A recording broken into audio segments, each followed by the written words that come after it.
नमस्कार, सूर्या विशेष देख रहे हैं आप। आपके साथ मैं हूं राज ठाकुर।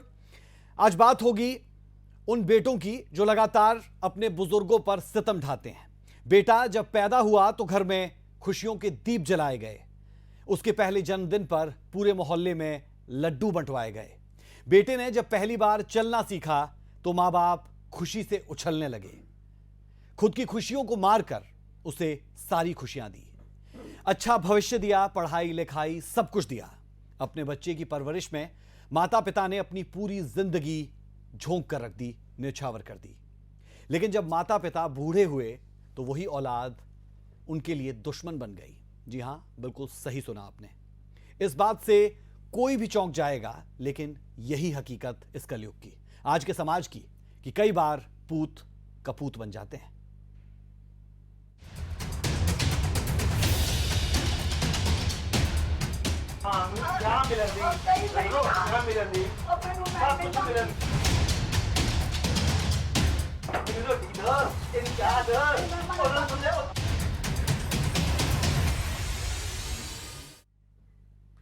खबरें तो हम आए दिन इसी तरीके की कई देखते हैं। कोई अपने मां बाप को वृद्धाश्रम भेज देता है, कोई अपने मां बाप के साथ मारपीट करता है, अस्पताल तक पहुंचा देता है। आज बात होगी ऐसे ही खबरों की जो फरीदाबाद से लेकर फतेहाबाद से लेकर और पंजाब के अमृतसर तक से लगातार सामने आ रही है। सबसे पहले फरीदाबाद की खबर की बात करेंगे। फरीदाबाद में मां बेटे के रिश्ते को तार तार करने वाली खबर सामने आई, जहां शराबी बेटे ने अपनी 80 वर्षीय बुजुर्ग मां को लात घूंसों से बुरी तरह से पीटा। इतना पीटा कि मां अधमरी तक हो गई। इतना ही नहीं, आरोपी ने अपनी मां की गर्दन पर जान से मारने की नीयत से पैर तक रख दिया। सवाल यही कि आखिर अपने मां बाप के साथ कोई ऐसा बर्ताव कैसे कर सकता है? इसके पीछे मनोविज्ञान क्या कहता है? ऐसी स्थिति में मां बाप के पास कानूनी विकल्प क्या होते हैं? आज इसी के इर्द गिर्द हम चर्चा भी करेंगे। हमारे साथ हमारे खास मेहमान भी जुड़ेंगे, लेकिन उससे पहले आप ये पूरा मामला जरा देखिए।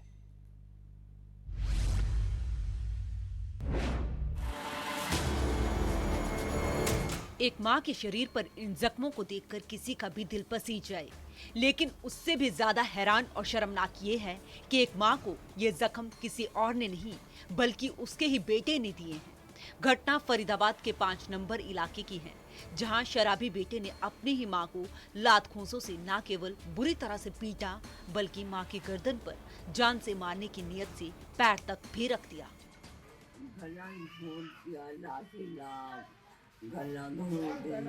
गला घोट दिया, लात लात बजाई है, गर्दन पे पैर रख दी थी, गर्दन पे पैर रख दिया था। नशे की लत में हैवान बन बैठा बेटा अक्सर ही अपनी मां के साथ मारपीट करता था। परिवार में एक बुजुर्ग मां, उसका बेटा और एक पोता ही रहते हैं। ऐसे में जब पोता घर पर नहीं था तो शराबी बेटे ने मां को इस बेरहमी से पीटा कि 80 साल के बुजुर्ग को अधमरा कर दिया। माँ ने बताया कुछ? माँ ने बताया वही करके लाते लाते मारा था, जब आता था पी के लाते लाते मारा। शराबी है? हाँ, वो पता चला। तो ये हमें भी नहीं पता। उम्र की ज्यादा होगी, पेंशन लाती है, पेंशन ले लेता, जब पेंशन खत्म हो जाती है फिर उसे तंग करता। पोते के घर लौटने से उसने पुलिस को मामले की शिकायत दी और दादी को फौरन अस्पताल में भर्ती कराया। बुजुर्ग महिला का एक दूसरा बेटा और एक बेटी भी मौके पर पहुंचे और भाई पर कड़ी कार्रवाई की मांग की। तो हमारे को सूचना मिली कि लीला नाम की महिला दाखिल अस्पताल है और हमारे पास मुंशी ने एमएचसी ने हमारे को सूचना दी कि एक रुपया है, ये कैसे प्राप्त करें। जो रुपया प्राप्त करके अब लीलावती के पास आया हूँ, जिन्होंने बताया कि मेरा लड़का डिम्पल जो मेरे साथ रहता है और मेरा पोता हर्ष भी मेरे साथ रहता है, और डिम्पल ने मेरे साथ मारपीट की। उस टाइम पे हर्ष नहीं था। जो हर्ष ने आकर देखा कि भाई लीलावती को काफ़ी चोटें लगी हुई हैं, तो उन्होंने 112 पे कॉल की और वही इसको हॉस्पिटल में लेके आए। नशे की लत अच्छे खासे परिवार का जीना मुहाल कर देती है और ऐसे में ही रिश्तों और इंसानियत को तार तार कर देने वाली तस्वीरें सामने आती हैं, जहां कलयुगी रिश्ते हर मर्यादा को तोड़कर हैवानियत पर उतर आते हैं। सूर्य समाचार के लिए फरीदाबाद से दीपक गौतम की रिपोर्ट।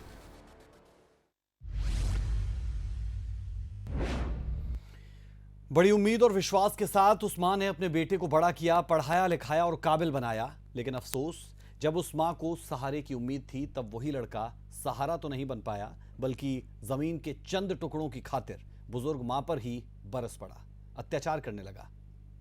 फरीदाबाद से खबर आपने देखी है, अब अमृतसर से खबर देखिए, जहां पर जमीन के छोटे से टुकड़े के लिए किस तरीके से मां के साथ बेरुखी, और जो तस्वीरें वो आपकी रूह तक कंपा सकती है। ये रिपोर्ट देखें।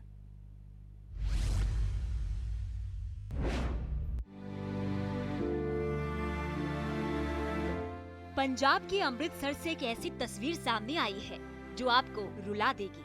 तस्वीर देखकर आपकी आंखें भर आएंगी। हाँ, ये सच है। एक माँ ने अपने बेटे को इसलिए जन्म दिया क्योंकि वो बड़ा होकर उसके बुढ़ापे का सहारा बनेगा और 2 जून की रोटी देगा। उसके बीमार होने पर उसका इलाज कराएगा, उसे वो हर सहारा देगा। उस माँ का वो बेटा बुढ़ापे की लाठी बनेगा। लेकिन इस भोली भाली माँ ने जो सपने देखे थे वो सब के सब धरे रह गए, और जो इस बेचारी माँ ने सोचा था उसके बिल्कुल उलट हो गया। क्योंकि इस कलयुगी बेटे ने अपनी माँ पर जो अत्याचार किए उन्हें देखकर आप भी दंग रह जाएंगे। इस कलयुगी संतान ने प्रॉपर्टी के लिए अपनी माँ की बेरहमी से पिटाई कर दी। पूरे मामले का एक वीडियो सामने आया है जिसमें वो लात और थप्पड़ मारता दिख रहा है। वही बुजुर्ग महिला की बहू छुड़ाने की बजाय बेड पर बैठकर वीडियो बना रही है और अपने पति को पीड़िता माँ को और मारने के लिए भी उकसाती नजर आ रही है। वो बार बार कह रही है कि इससे पूछ पैसे कहाँ है। इतना ही नहीं, बुजुर्ग माँ को पुलिस के पास जाकर शिकायत करने की भी बात कह रही है। जब माँ घर से हमेशा के लिए जाने की बात कह रही है तो बेटा उसे फिर और जोर से मारने लगता है और गंदी गंदी गालियाँ देने लगता है। थप्पड़ और टांगे और बालों से पकड़कर पीटता है। ये भी कहता है कि वो उसे अगर रोटी नहीं देता तो उसकी बहनें आ जाती हैं। उनके कहने पर उन्हें रोटी देनी पड़ती है, नहीं तो वो उसे कभी पूछे भी नहीं। वीडियो अमृतसर की शिव नगर कॉलोनी की बताई जा रही है। वीडियो में दिख रही महिला बेटे की क्रूरता सहने को मजबूर है। एक ही सहारा होने के कारण वो ना तो पुलिस के पास जा पा रही है और ना ही बेटे के जुल्मों का जवाब दे पा रही है। तो ये तस्वीरें भी आपने देख ली, फरीदाबाद की कहानी भी आपने जान ली और अमृतसर की कहानी भी आपने देख ली। इन दोनों मामलों में जो सिमिलैरिटी है वो ये कि दोनों मामलों में आप कह सकते हैं कि नतीजा कुछ नहीं निकला, यानी दोनों मामलों में समझौता हो गया। किसी भी मामले में केस दर्ज नहीं हुआ और यही कह दिया गया कि हम अपने बच्चे को माफ़ करते हैं और वापस उसी के साथ जाकर रहते हैं। विकल्प की कमी से कह लीजिए या फिर कोई भी रीज़न इसका दिया जा सकता है। हमारे साथ तमाम मेहमान चर्चा का हिस्सा होंगे। इस मसले को समझने की कोशिश करेंगे कि सामाजिक तौर पर इस तरीके की चीज़ें जब सामने आती है, मानसिक तौर पर विक्षिप्त ऐसे लोग जो अपने माँ बाप को ही पीट देते हैं, क्या विकल्प हो सकते हैं कानूनी तौर पर, मानसिक तौर पर ऐसे लोगों को किन चीज़ों की आवश्यकता है। डॉक्टर अमित पुरी, मनोवैज्ञानिक, बहुत बहुत स्वागत है आपका सूर्या समाचार पर। विनोद पॉलिस्ट, आप एडवोकेट हैं, बहुत बहुत स्वागत आपका भी। राजवीर देसवाल हमारे साथ है, आप पूर्व आईपीएस है, बहुत बहुत स्वागत आपका भी। और रेणु माथुर, सामाजिक कार्यकर्ता, आपका भी बहुत बहुत स्वागत है। सबसे पहले हम मनोवैज्ञानिक की तरफ रुख करना चाहेंगे। डॉक्टर अमित जी, आपसे मैं स्थिति समझना चाह रहा हूं कि इस तरीके के लोग जो अपने ही माँ बाप को इतनी बुरी तरीके से पीटते हैं, उनके लिए क्या विकल्प हो सकते हैं, उनकी काउंसलिंग किस तरीके से की जा सकती है, कितना फर्क इन चीज़ों का पड़ता है? क्योंकि हम भी इस तरीके की डिबेट्स काफ़ी मर्तबा कर चुके हैं, लेकिन जो काउंसलिंग में जाते हैं उन पर इस चीज़ का कितना असर पड़ता है, और इंडिया में ये ट्रेंड बहुत कम है कि काउंसलिंग के लिए लोग जाएं, कैसे देख रहे हैं आप? हाँ जी, बिल्कुल, ये विडंबना है हमारी आज की सामाजिक ये जो परिस्थितियों की, कि एजुकेशन बढ़ती जा रही है, पैसा लोगों के पास पहले से ज्यादा है, जी। ये एक जनरेशन पहले से ज्यादा है, और पढ़ाई लिखाई, एजुकेशन, क्वालिफिकेशन और वो है, और जगह, पहले बच्चे ज्यादा होते थे लेकिन दिल बड़े होते थे, अभी कम लोग हैं घरों में लेकिन दिल छोटे छोटे होते जा रहे हैं। तो कहीं ना कहीं परवरिश के दौरान भी बच्चों को, अगर वो मान सम्मान, बच्चों को कंडीशनिंग उनकी वैसी होती है कि मार पीट से, या वो अपने आसपास देखते हैं मामा चाचा ताया दादा लोग की लड़ाई हो रही है या आपस में गाली गलौज हो रहा है, तो वही भाषा तो वो सीखेंगे ना। जैसे हम अभी हिंदी में बात कर रहे हैं एक दूसरे से, हम स्पेनिश में क्यों नहीं कर रहे, जापानीज में, और शायद हमें आती भी नहीं, मुझे तो नहीं आती, खैर क्यों, क्योंकि परवरिश वो नहीं हुई है ना। जैसी परवरिश होती है वैसा संस्कार भी बनते हैं।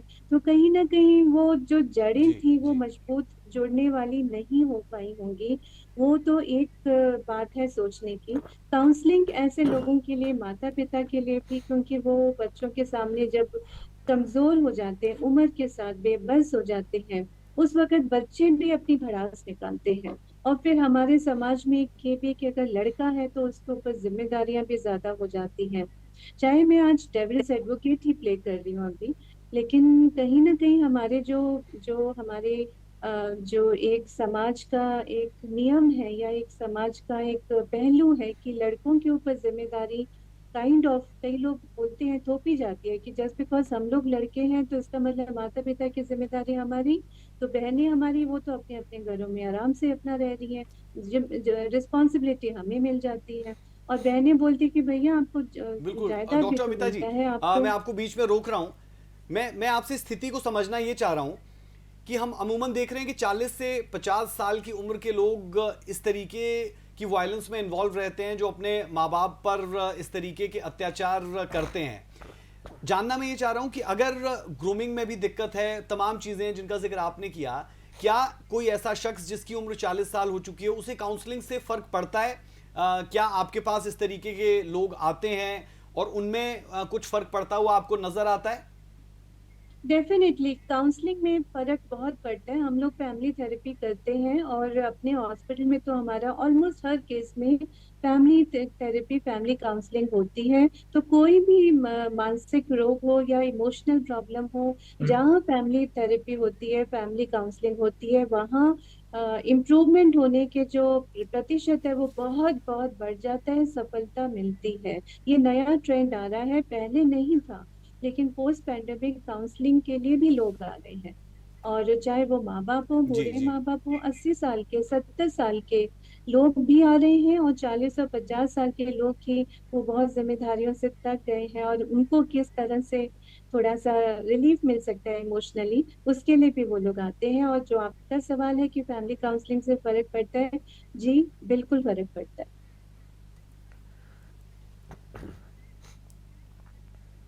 बिल्कुल, बहुत से पहलू है जिन पर हम आपसे चीज़ों को समझना चाहेंगे, आपके ज्ञान से और लोगों का ज्ञान वर्धन करना चाहेंगे।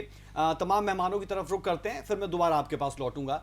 हमारे साथ राजवीर देसवाल जी भी जुड़े हैं। आप पूर्व आईपीएस ऑफिसर हैं। राजवीर जी, हम आपसे ये समझना चाह रहे हैं कि आपने लंबे टाइम तक पुलिस में सर्व किया, आपके पास भी ऐसे केसेस आते रहे होंगे, आपकी निगरानी में भी इस तरीके के केसेस रहे होंगे। अमूमन समझौता यहाँ पर हो जाता है, लेकिन समझौते से ज़्यादा ज़रूरी ये है कि वो माँ जो वापस अपने उसी घर में जाएगी जहाँ पर उसे प्रताड़ित किया गया, उसके साथ पीटा गया, इन चीज़ों के लिए लॉ क्या कहता है? और ऐसे केसेस जब आते हैं तो उनमें समझौता ही क्या एकमात्र विकल्प बचता है?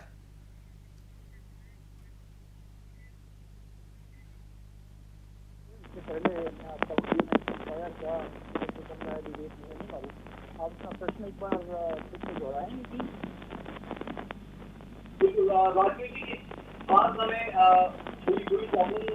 बिल्कुल राजवीर जी की आवाज हमें थोड़ी थोड़ी प्रॉब्लम के साथ आ रही है, कुछ टेक्निकल दिक्कत लग रही है। आप राजवीर जी, मैं वापस आपके पास लौटूंगा, जो टेक्निकल प्रॉब्लम है उसे दूर करते हैं। पहले हमारे साथ रेनू माथुर जी भी है, सामाजिक कार्यकर्ता है। और रेनू जी, हम तो कितनी मर्तबा इस मसले पर डिबेट कर चुके हैं, बहुत बार हम ये जब वीडियोस देखते हैं, इस तरीके की कोई भी कहानी हमारे सामने आती है तो रोंगटे खड़े हो जाते हैं, लेकिन नतीजा ढाक के तीन पात वहीं पर रहता है। और अमृतसर वाले केस की तरह यहां पर भी समझौता होता हुआ दिखा है फरीदाबाद वाले केस में, और वापस मां अपने उसी कुपूत के पास जाएगी जिसने उस पर हाथ तक उठा दिया।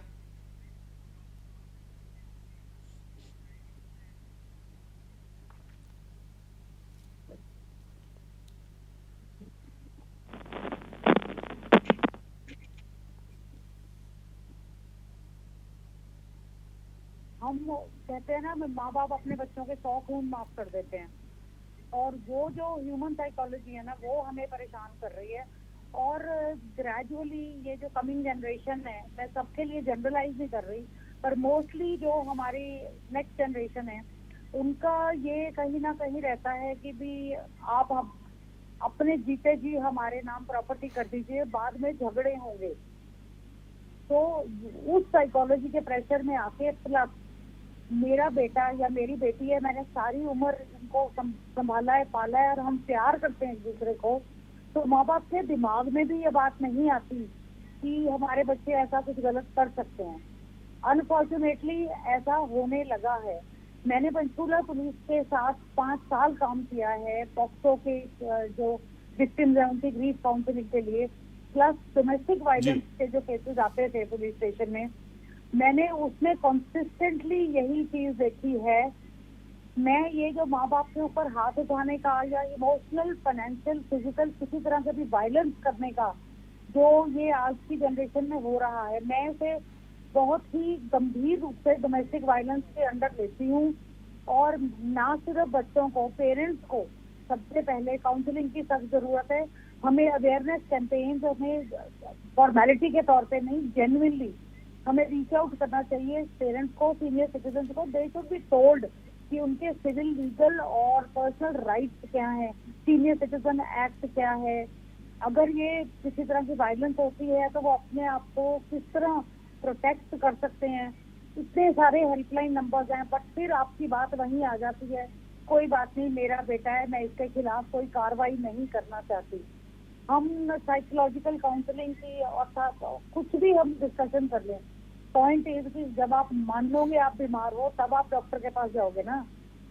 जब आपको ये लग रहा है कि मेरे माँ बाप 80-90 साल के होके मरेंगे, तब तक तो मैं 50-60 साल का हो जाऊंगा, तो मैं इस जायदाद का फायदा कैसे उठाऊंगा, मैं अपने बच्चों की लाइफ कैसे प्लान करूंगा। इसलिए अगर वही सीधे हाथ से घी नहीं निकलता तो they start beating their parents, उनसे मारपीट, गाली गलौज। तो कहीं ना कहीं प्रेशर में आके या उस डर में कि मुझे खाने को रोटी भी नहीं मिलेगी, माँ बाप ये चीज कर देते हैं और कभी ना कभी प्यार में आके कर देते हैं, और फिर एक ऐसा चक्रव्यूह शुरू होता है जिससे निकलने का कोई रास्ता नहीं है। अगर हम ये माफिया करते रहेंगे अपने बच्चों को तो वो ये चीज बार बार रिपीट करेंगे। वो कहते हैं ना, 2-4 बार किसी को पीट लो तो उसका मार का डर खत्म हो जाता है। तो बच्चे भी कहीं ना कहीं जाके इम्यून हो जाते हैं। क्या है, माँ बाप डांट लेंगे, 2 गालियां दे देंगे, हैं तो माँ बाप कहाँ जाएंगे। तो हमें अपनी जो सोशल जो ताना बाना है, बिल्कुल, और शायद रेनू जी बहुत अहम मसला है कि जो एक मानसिकता लोगों की हो चुकी है, उस मानसिकता को बदलने की भी जरूरत। और ये बहुत इंपॉर्टेंट पॉइंट कि सीनियर सिटीजन एक्ट क्या है, आपके राइट्स क्या है, इन तमाम चीज़ों के लिए एडुकेटेड होना बहुत ज़रूरी है उन बुजुर्गों को भी। और साथ ही साथ जो इस तरीके की चीज़ें करते हैं उन्हें भी याद रखना चाहिए कि कल को वो भी बुजुर्ग होंगे। हमारे साथ राजवीर देसवाल जी है, पूर्व IPS आप हैं। सर, अगर आपको आवाज़ आ रही हो तो मैं जानना ये चाह रहा हूँ कि ऐसे मामले आपके भी बहुत जहन में आए होंगे, बहुत से आपके कार्यकाल के दौरान आपने ऐसे मामले देखे होंगे। इन मामलों में अमूमन हम देख रहे हैं जो ट्रेंड चल रहा है कि समझौता अंत में हो जाता है। क्या समझौता ही एकमात्र विकल्प है, या फिर किसी तरीके से जो आरोपी है उसे सबक सिखाने के लिए, टीचिंग लेसन देने के लिए इसमें अलग तरीके से पुलिस डील कर सकती है? जैसा मैंने आपसे पहले अर्ज किया कि मुझे मालूम नहीं है आप क्या प्रश्न करना चाहते हैं, क्या इसका बैकग्राउंड है, और प्रोग्राम का काफी हिस्सा मैं सुन नहीं पाया, खाली 1-आध मिनट का। सो मुझे आप मैं बैकग्राउंड थोड़ा बता देता हूं सर। एक मामला अमृतसर से सामने आया, एक मामला अमृतसर में सामने आया जहां पर एक शख्स अपनी बुजुर्ग मां को पीटता है, अंत में आकर वहां समझौता हो जाता है। एक मामला फरीदाबाद से सामने आया जहां पर एक शख्स अपनी मां को पीटता है और वहां पर भी समझौता हो जाता है। कुल मिलाकर जो सीनियर सिटीजन्स हैं उन पर जो अपने ही लोग इस तरीके से हमला करते हैं, मारपीट करते हैं, उस मामले को लेकर ये पूरी की पूरी डिबेट है सर, और उसमें हम आपके एक्सपीरियंस से जानना चाह रहे हैं क्या समझौता ही ऐसे में एक विकल्प बचता है? जी, शुक्रिया आपका बहुत बहुत। मैं आज से करीबन 20 साल पहले bureau of police research and development में था, जब ये सीनियर सिटीजन एक्ट जो है नहीं आया था, जिसमें SDM साहब को पावर दी है कि वो उसमें उसको एडजुडिकेट कर सकते हैं जो भी कंप्लेंट उनके पास आती है, जो एग्जीक्यूटिव मजिस्ट्रेट हैं। Fortunately for me, I was part and parcel of the plan कि इसमें ये सीनियर सिटीजन्स के लिए प्रावधान रखा जाए। और हमने तो एक सिफारिश और की थी उस time bureau of police research and development में कि माँ बाप की ही प्रॉपर्टी में बच्चों का हक नहीं होना चाहिए, बच्चों की प्रॉपर्टी में भी 15 से 20% whatever they have, their parents should have a right to exercise, और उसमें भी कोई क्लेम करने का प्रावधान होना चाहिए। जहाँ तक वायलेंस की बात है। अब ये ज़्यादातर तो देखिए संस्कारों पे निर्भर करता है कि किस तरह के माहौल में आप पले बड़े हैं, और फिर जो है वो माहौल किस तरह से बदल जाते हैं। बच्चों की शादियां हो जाती हैं, बहुएं आ जाती हैं या दामाद आ जाते हैं, उनके अपने इंटरेस्ट हो जाते हैं। आपकी अपनी बॉन्डिंग जो है वो आप पे डिपेंड करती है कि आप किस परिवेश में, किस माहौल में, किस तरबियत से आप बड़े हुए हैं। आपको इज्जत करनी है या नहीं करनी है, आपसे आपको उनका ख्याल रखना है कि नहीं रखना है। जी हम लोगों ने बहुत से वृद्ध आश्रम भी अटेंड किए हैं बतौर SP, IG, DIG, additional DG होते हुए, और हर जगह जाके जो है ना वो यही पता लगता था कि कुंठा एक मन में रहती है कि बच्चे चाहिए, अपनी जगह सारे सेटल्ड हैं। जहाँ तक पुलिस का ताल्लुक है, आप मेरी राय से इत्तेफाक, मैं आपकी राय से इत्तेफाक करूंगा कि yes, police can walk an जी extra mile in such cases. और हम लोगों ने किया यही है कि हम लोग पहले, लेकिन कई बार ऐसी सिचुएशन आ जाती है। मैं एक बहुत क्लासिकल केस आपको बताना चाहता हूँ कि अम्बाला में मैं एसपी था। एक बुजुर्ग दंपति मेरे पास आया और उन्होंने कहा कि हमारी बहू ने हमें बाहर निकाल दिया। तो मैंने सीनियर जी सिटीजन सेल एक बना रखा था, उसको रेफर किया और उनको उनका मकान जो कमरा था वो दिलवा दिया। अगले दिन एक 30 साल की महिला एक बच्चे को गोद में लिए हुए मेरे दफ्तर में आई और उसने कहा कि साहब आपने मेरे साथ बड़ी ज्यादती कर दी। मैंने कहा भैया क्या ज्यादती कर दी? तो कहते हैं कि नहीं, वो मेरे सास ससुर जो थे, वो मेरे जो हस्बैंड थे वो ट्रक ड्राइवर थे, उनको, वो बाहर रहते थे, उनको एड्स हो गई और उनसे मुझे एड्स हो गई, और मेरे ये साल भर का बच्चा है, इसको भी एड्स है। अब आपने मुझे घर से निकाल दिया तो मैं कहाँ जाऊँ? Now it was a complete turn around of the situation, कि कहाँ तो हम माँ बाप की, बूढ़े बुजुर्गों की मदद कर रहे हैं, कहाँ एक ये महिला आ बिल्कुल गई है बिल्कुल जिसको बिल्कुल। अब मदद की जरूरत है। सो उस समय की डिप्टी कमिश्नर थी मिसेस धीरा खंडेलवाल, जो चीफ सेक्रेटरी पद पे रिटायर जी हुई हैं। उनसे रिक्वेस्ट की, उन्होंने सीएमओ को कहा, उनकी दवाइयाँ मंगवाई। मतलब हमारा पुलिस का, इफ़ यू जी need to walk an extra mile for in such cases, जरूरी नहीं है कि आप कोई कोर्ट कचहरी के चक्कर लगवाएं बच्चों को या माँ बाप को लगवाएं। You can settle the things there and then. समझौता नाम की चीज मैं अभी सुन रहा था, थोड़ा बहुत कान में पड़ रहा था कि कोई समझौता करने, कोई भी मजबूर नहीं है। माँ बाप जो है वो समझौता करने के लिए इमोशनल लेवल पे राजी हो जाते हैं। कानून में ऐसा कोई प्रावधान नहीं है कि आप उसमें समझौता ही कीजिए। If you have been wronged in a certain manner, you should have the process of law set in motion. और अब ये डिपेंड करता है कि आप उस उम्र के इस पड़ाव पे होते हैं कि आप नहीं चाहते आपके बच्चे दुखी हों, या आप नहीं चाहते कि आपकी 2 4 5 10 साल की जो लाइफ रह गई है वो जी किसी जी कष्ट जी में बीते, किसी कुंठा में बीते, किसी गिल्ट में बीते। So whereas this situation is concerned, मैं कहूँगा एक सोशल साइंटिस्ट हमारे पास हैं, रेणु जी हैं, मैं जानता हूँ इन्हें, और अमिता जी हैं। इनका जो साइकोलॉजिकल इनपुट है that's very important to take care of. इसमें इन झगड़ों में जो आसपास की सिविल सोसाइटी है, अगर उसको बिल्कुल रोपिन करके रखा जाए, काउंसलर्स को रोपिन कर, पुलिस का तो बहुत बाद में आता है रोल। पुलिस का रोल तो तब आता है जब कुछ ना कुछ घटित हो चुका होता है, अनफॉर्चुनेटली। सो उससे पहले की जो सिचुएशन है, जो रिहेबिलिटेट करने की सिचुएशन है, जो बिल्कुल सोशली बिल्कुल उनको बिल्कुल। क्लेम देने की, उनको रिहेबिलिटेट करने की सिचुएशन है, वो आप लोगों के पास है, वो समाज के पास है, वो सिविल सोसाइटी के पास है। सो यही मुझे इस संदर्भ में कहना है। कोई और आपका प्रश्न है तो मैं जवाब देना चाहूँगा। बिल्कुल बिल्कुल राजवीर जी, हमारे साथ एडवोकेट भी है, विनोद पॉलिश जी हमारे साथ है, उनसे भी जरा लीगली इसमें चीज़ों को समझ लेते हैं। और जो समझौते वाली बात हम कह रहे थे, हमने बीते 2 से 3 केसेस ऐसे देखे जहां पर समझौता हो जाता है और पीड़ित और आरोपी दोनों एक ही घर में जाकर वापस रहने लग जाते हैं, यानी कंप्लेंट फाइल नहीं हुई, केस में कुछ भी होता हुआ नजर नहीं आता। विनोद जी, अगर मैं आपसे समझूं तो इस तरीके के केसेस कैसे प्रोसीड हो रहे हैं मौजूदा वक्त में और कैसे होने चाहिए? ये 2 अलग अलग तस्वीरें हैं कि पुलिस के पास मामला गया, पुलिस ने समझौता करवा दिया, वापस अब उसी घर में जाकर अब उन दोनों को रहना है। क्या क्या प्रावधान इसमें, किन चीजों का ध्यान रखा जाना चाहिए? और जो लोग, जो बुजुर्ग हमारे शो को देख रहे हो, उनके लिए आप क्या बताना चाहेंगे? किन धाराओं में यहां पर मामला दर्ज हो सकता है? क्या विकल्प उनके पास रह सकते हैं? हाँ जी, देखिए 2007 में maintenance and welfare of parents and senior citizens act 2007 में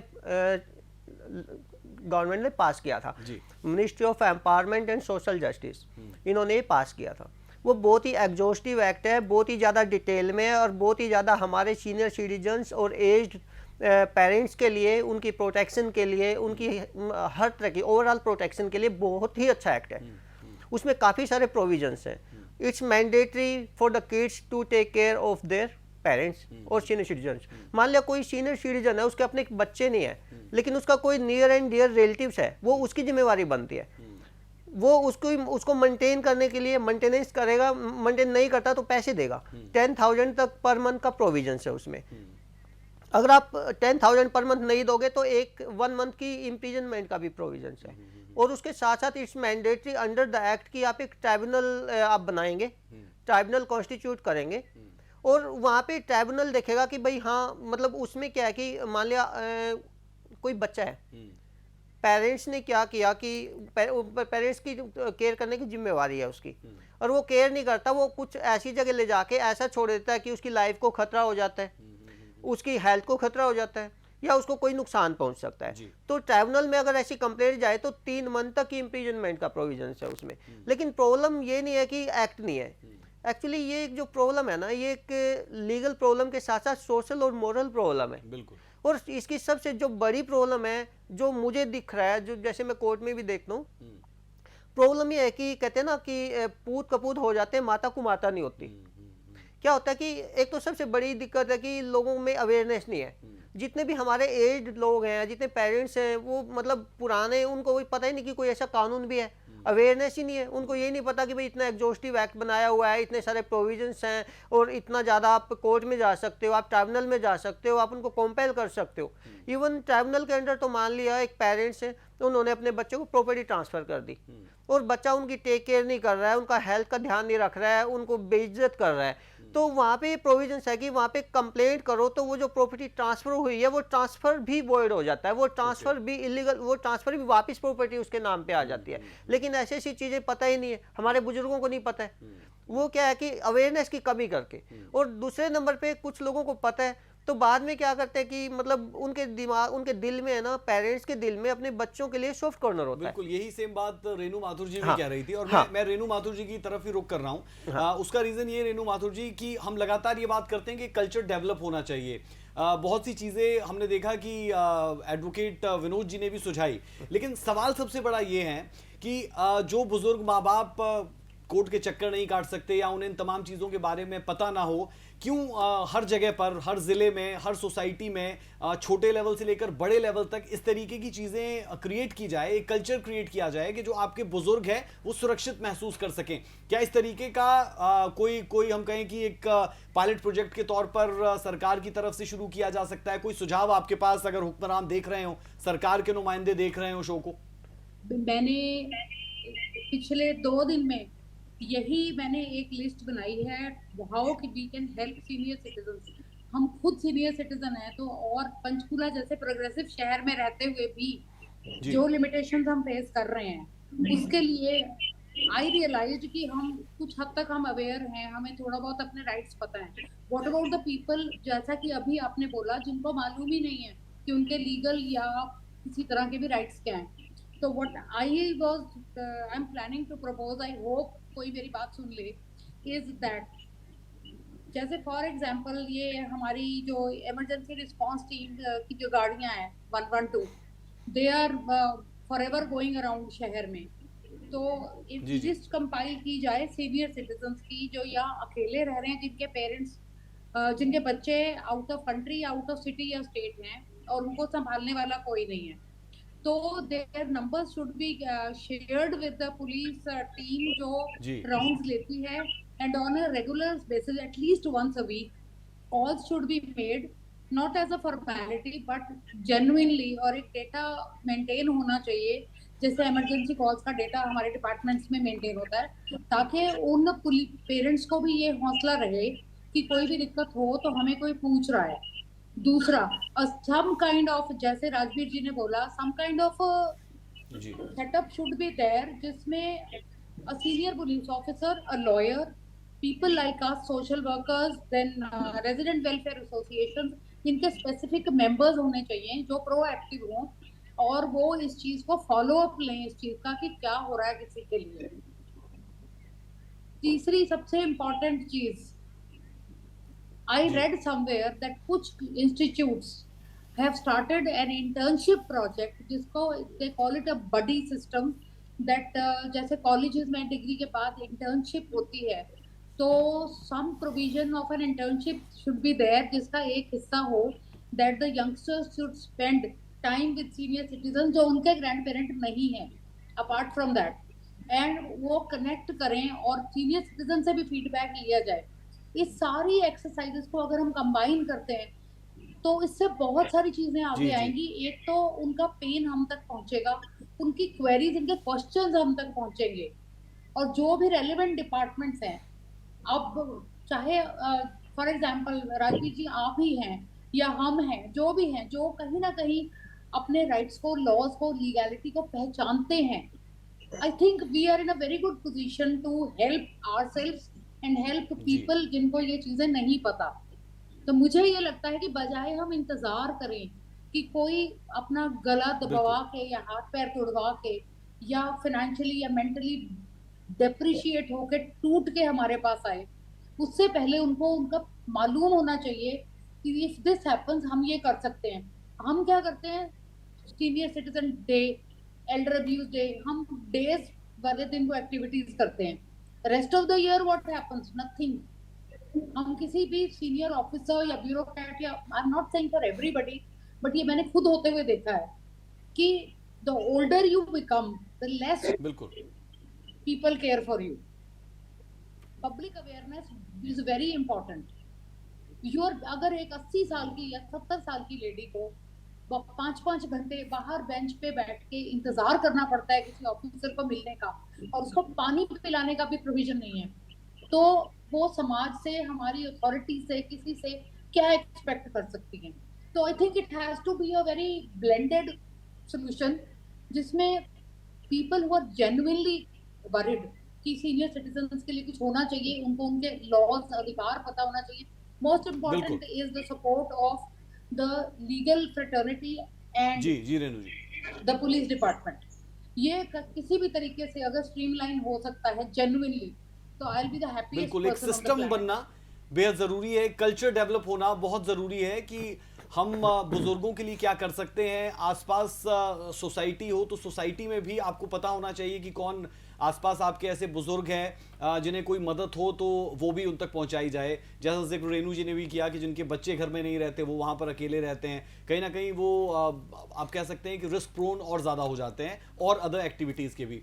डॉक्टर अमिता पुरी जी हमारे साथ लगातार जुड़ी हुई है। माफ़ी कि बहुत देर से वापस आपके पास लौटा हूँ, लेकिन अपने अनुभव सबके सब शेयर कर रहे थे। डॉक्टर अमिता जी, जो इस तरीके के लोग इस तरीके से मार पिटाई करते हैं, उनकी मानसिक स्थिति नॉर्मल हो ये तो बिल्कुल नहीं कहा जा सकता। ऐसे में कुछ आपके अगर अनुभव हों कि आपके पास कोई इस तरीके के केसेस आए हों, क्योंकि हम देखते हैं कि हिंदुस्तान में तो अगर कोई साइकियाट्रिस्ट के पास जा भी रहा है तो वो शायद खुद के लिए ये फील करता है कि मैं दिमागी तौर पर अपंग हो चुका हूं, और ये मानने के लिए वो तैयार नहीं होता। तो ये कल्चर की भी प्रॉब्लम है कि यहाँ पर ये कल्चर भी डेवलप नहीं हुआ है। आप क्या देख रहे हैं बीते कुछ वक्त से कि इस ट्रेंड में कुछ फर्क आया है, और जो इस तरीके की विकृत मानसिकता के लोग उनके लिए आप कैसे देख रहे हैं? आपके जो पर्सनल अनुभव रहे हैं वो जरूर साझा करें। हाँ जी, मैं अपने हॉस्पिटल का ही और हमारे जो ऑनलाइन जो काउंसलिंग कंसल्टेशंस है हॉस्पिटल में भी इतने केसेस आते हैं। हमारा हॉस्पिटल गुड़गांव में citizen hospital and de addiction centre है, तो वहाँ तो यूथ इतने सारे 20s, 30s, 40s, 50s के भी लोग जो एडिक्टेड हैं, और वो आते हैं, उनके माँ बाप आंखों में आंसू। बड़ी बड़ी खबरें तो आ जाती हैं, जो जहाँ किसी की डेथ हो जाए, इतना मार दिया या सीसीटीवी में कैद हो गया, लेकिन इतने सारे केसेस और भी हैं जो गिनती में नहीं आते, जो हम हर रोज हॉस्पिटल्स में अपने डॉक्टर्स डील कर रहे हैं, जहाँ माँ बाप को मारा पीटा जाता है पैसे के लिए कि बस हमारा क्रेडिट कार्ड।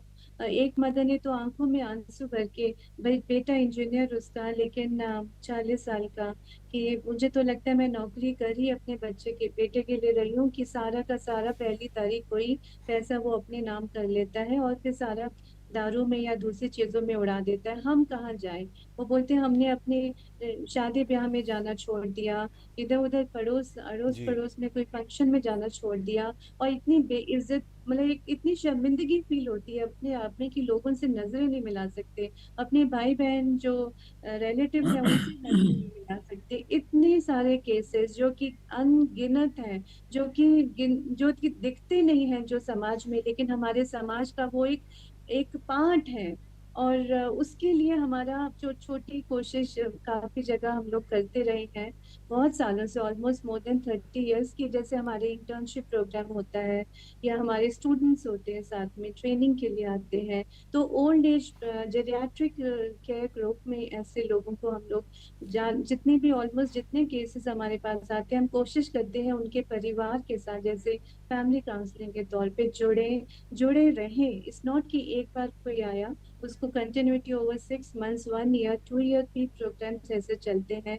तो एक तो हमारे जो यूथ है आज का, उसे भी समझ में आता है वो जो संस्कार जैसे बोलते हैं, जो घर वालों जो परिवार से मिलने चाहिए वहां से भी, और जो एकेडमिक जो इंस्टीट्यूशंस हैं, या जैसे हम भी ट्रेनिंग करवाते हैं हॉस्पिटल्स में साइकोलॉजिस्ट की, मनोवैज्ञानिक, तो मतलब इतना सारा काम है, लेकिन मतलब ट्रेन्ड मेंटल हेल्थ प्रोफेशनल्स भी नहीं है। इतना ज्यादा वो जो वर्क है, और कि कैसे हर चीज हम सोच रहे हैं कि लॉ के साथ ही हो जाए या कानून बन गया, लोगों को पता ही नहीं। सीनियर सिटीजन्स को अगर पता भी हो तो फिर यही मसला है ना कि उनके पास उतनी एनर्जी नहीं है, उनकी ताकत नहीं है, शारीरिक मानसिक और फिर सामाजिक, क्योंकि वो शर्मिंदगी फील होती है कि अच्छा हमारे बच्चे हमें इस तरह प्रताड़ित कर रहे हैं, किसको बताएं और किस मुंह से बताएं।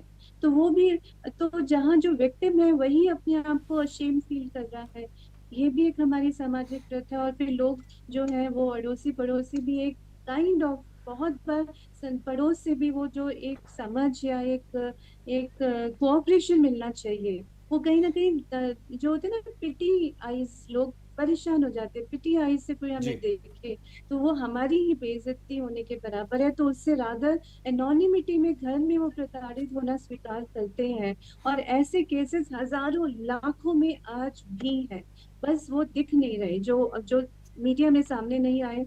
तो मतलब होता है ना कि इनोसेंट टिल प्रूवन गिल्टी वाला, so that sort of a thing. लेकिन हर कोई अपने अपने तरीके से अपनी अपनी जगह में जितना हम अपने तरीके से काम कर सके, सफाई अभियान जिसको बोलते हैं, तो ये मेंटल हेल्थ का सफाई अभियान भी ये बहुत जरूरी है। और जेरियाट्रिक केयर करना, एल्डर्स की केयर करना, और ये सीख हम परिवारों में दें, और जहाँ एकेडमिक स्कूल कॉलेजेस से ही शुरू हो जाए कि किस तरह हम इस केयर में, ओल्ड एज होम्स की जैसे बात हुई है, तो हमारे स्कूल से ही बच्चे अगर उस तरह एक व्यवस्था बन जाए कि वो ओल्ड एज होम्स में जाए, उन समय बिताए उनके साथ, कि जो उनके ग्रैंड पेरेंट्स नहीं है उनके अलावा और लोगों के साथ, तो शायद हमारे जो कल्चरल चेंजेस जो है, सोशल चेंज लाने में हम लोग कामयाब बन पाएंगे। और ये जो दारुमदार जो हमारी जो ये जनरेशन है, आई थिंक जितनी हम लोग इस पैनल में है आज और जिस एज ग्रुप में है, मुझे लगता है कि अपनी आवाज हम अगर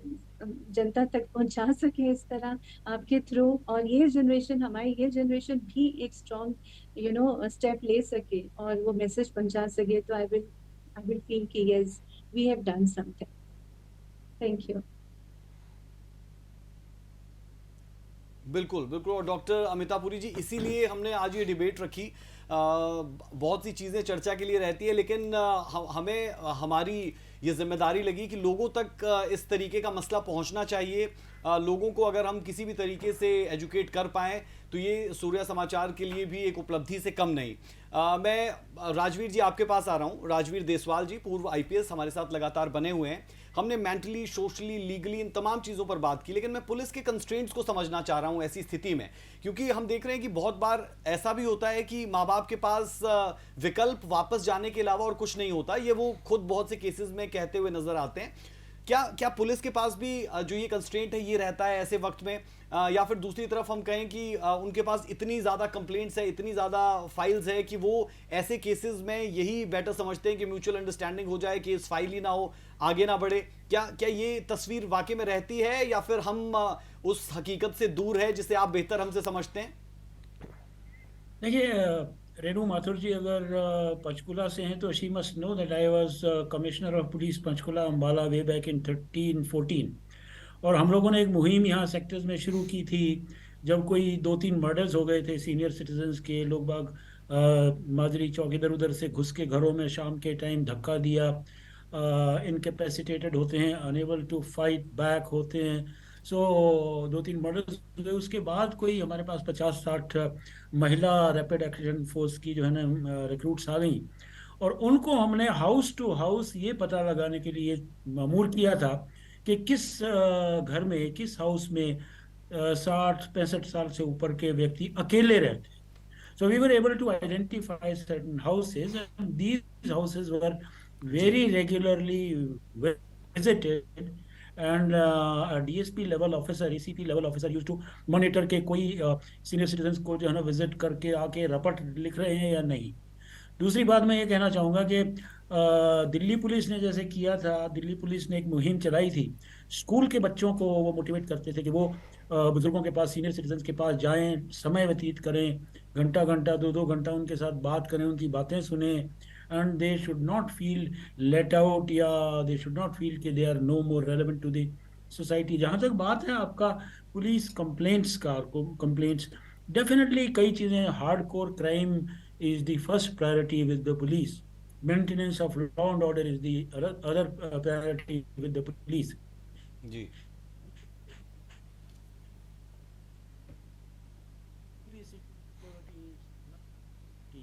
ट्रैफिक मैनेजमेंट, समन जो बिल्कुल बिल्कुल राजवीर, और जिसमें ये चीजें पीछे बहुत से पहलू है।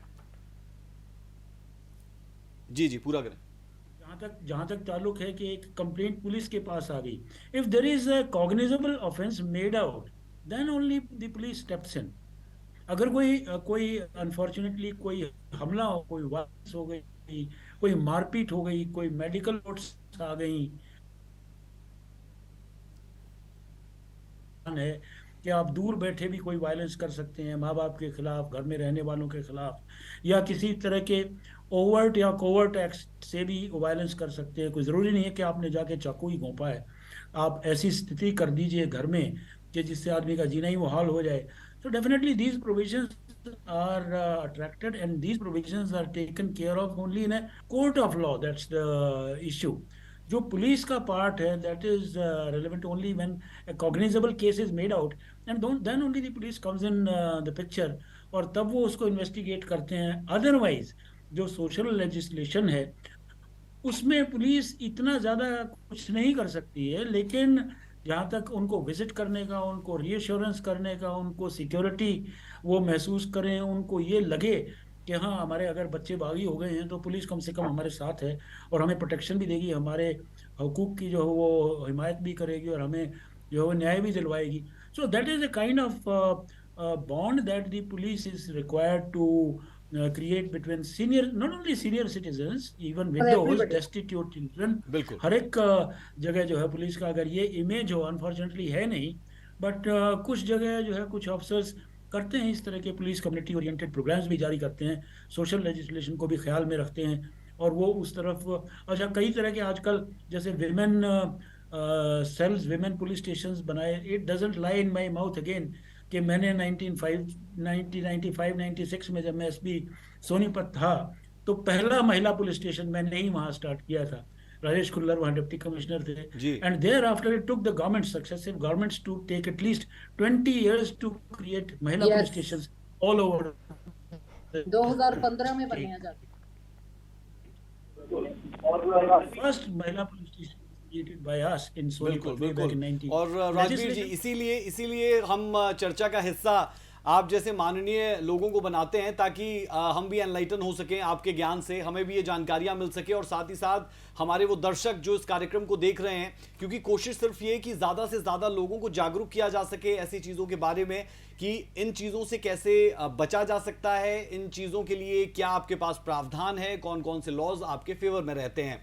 लॉ की बात क्योंकि आपने भी की तो मैं विनोद पॉलिश जी के पास जा रहा हूं जो पेशे से एडवोकेट है। विनोद जी, अगर मैं सोल्यूशन की बात करूं तो इन चीज़ों में क्या सोल्यूशन है? अगर हम लीगल ग्राउंड्स पर देखते हैं, आपके पास भी लाजमी तौर पर ऐसे केसेस आते होंगे, कहां पर वो फाइनली जाते हैं और क्या सोल्यूशन इन चीज़ों का निकल सकता है? देखो जी, मैंने पहले ही बोला था कि ये एक लीगल प्रॉब्लम के साथ साथ सोशल और मॉरल प्रॉब्लम भी है। अगर लीगल प्रॉब्लम की, लीगल रेमेडीज की बात करते हैं तो लीगल रेमेडीज एक सिम्टोमेटिक है। आपको फीवर हो गया, आपने पैरासीटामोल ले लिया, आपका बुखार चला गया, तो जो बुखार हुआ क्यों, रूट कोज क्या था उसका? मेन बात था कि ये जो प्रॉब्लम है, जो हमारे सीनियर सिटीजन्स हैं, हमारे एज पेरेंट्स हैं, इनका केयर नहीं हो रहा है, इनको नेग्लेक्ट किया जा रहा है, तो इसके पीछे रूट कॉज क्या है? इसके प्रॉब्लम सबसे मेन बात यह है कि सबसे पहले आप चाइल्ड रीडिंग प्रैक्टिसेस उनको बहुत ही ज़्यादा अच्छा करो। आजकल एक एक बच्चा है, इतना पैम्पर करके रखते हैं, उसमें संस्कार नहीं डालते। पुराने बुजुर्ग हमारे क्या कहते थे, अब ओल्ड एज होम तो अभी से खुलना शुरू हुए ना, तो पुराने टाइम में कहाँ ओल्ड एज होम होते थे? एक इतने बुजुर्गों की इतनी इज्जत होती थी, इतना प्यार होता था, सारा पूरा गांव इज्जत करता था उनकी, पूरा शहर इज्जत करता था। मेन बात ये थी कि उन दिनों संस्कार अच्छे मिलते थे। सबसे पहले कि अपने बच्चे में अच्छे संस्कार डालो, चाइल्ड रीडिंग प्रैक्टिसेस को बहुत ज़्यादा अच्छा करो। जितना आप चाइल्ड रीडिंग प्रैक्टिसेस को अच्छा करोगे, संस्कार अच्छे डालोगे, ऑटोमेटिकली प्रॉब्लम दूर हो जाएगी। और उसके साथ साथ मैं बताता हूँ आपको, इसमें मैं काउंटर आपको कर रहा हूँ और छोटा सा जवाब आपका चाहूंगा, क्योंकि हम लगातार, और मेहमान भी हमारे साथ थे और इसीलिए हमने सामाजिक कार्यकर्ता से लेकर मनोवैज्ञानिक को यहाँ पर हमने बुलाया ताकि हम चीज को समझ पाएं। लेकिन हम लगातार बात कर रहे हैं कि संस्कार बेहतर होने चाहिए, तो हम उन माँ बाप को भी तो इसका दोष नहीं दे सकते जिन्होंने संस्कार देकर उन्हें बड़ा किया। इसका ओवरऑल बताता हूँ। उसके बाद क्या है कि स्कूल्स है, हमारा स्कूल का करिकुलम है, उसमें क्या कि एथिक्स एंड मोरालिटी के चैप्टर डालो, उसमें स्कूल्स में पढ़ाओ। बच्चे के दिमाग पे परमानेंट असर रहता है स्कूल्स में। जो टीचर है वो उस हिसाब से, टीचर जो शेपिंग है, पर्सनैलिटी को जो शेप करते हैं, पेरेंट्स करते हैं, पीयर ग्रुप करता है, स्कूल्स में टीचर्स करते हैं, और आप जो करिकुलम पढ़ते हैं वो परमानेंट इंप्रेशन रहता है। उसके बावजूद भी अगर कोई बच्चा निकलता है वो साइकोपैथ होता है, तो उसका इलाज हमारे साइकोलॉजिस्ट है। उसके बाद फिर जेल है, पुलिस है, वो बहुत ही कम केसेस रह जाएंगे। उसको फिर हम काउंसलिंग करवाएंगे, उनको फिर लीगल रेमेडीज लेंगे। तो मेन बात यह है कि सबसे पहले एथिक्स मोरालिटी दो, अच्छे संस्कार दो, चाइल्ड रीडिंग प्रैक्टिसेस अच्छी करो, स्कूल्स के करिकुलम में एथिक्स एंड मोरालिटी के चैप्टर डालो, और अच्छे से उनका भी अलग से पेपर होना चाहिए। एथिक्स मोरालिटी को तो आज की डेट में दूसरे इतने सारे सब्जेक्ट्स को इतना एम्फेसाइज करते हैं, एथिक्स मोरालिटी को कोई चैप्टर ही नहीं है, कोई पेपर ही नहीं होता, उसके ऊपर भी पेपर होना चाहिए। ठीक है, ठीक है।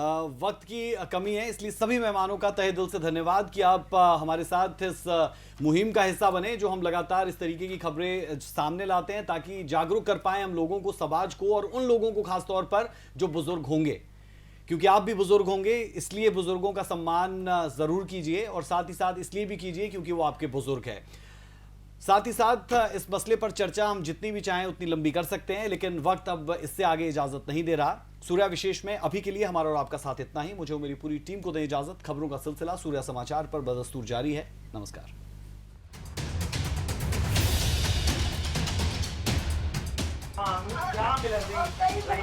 Miren,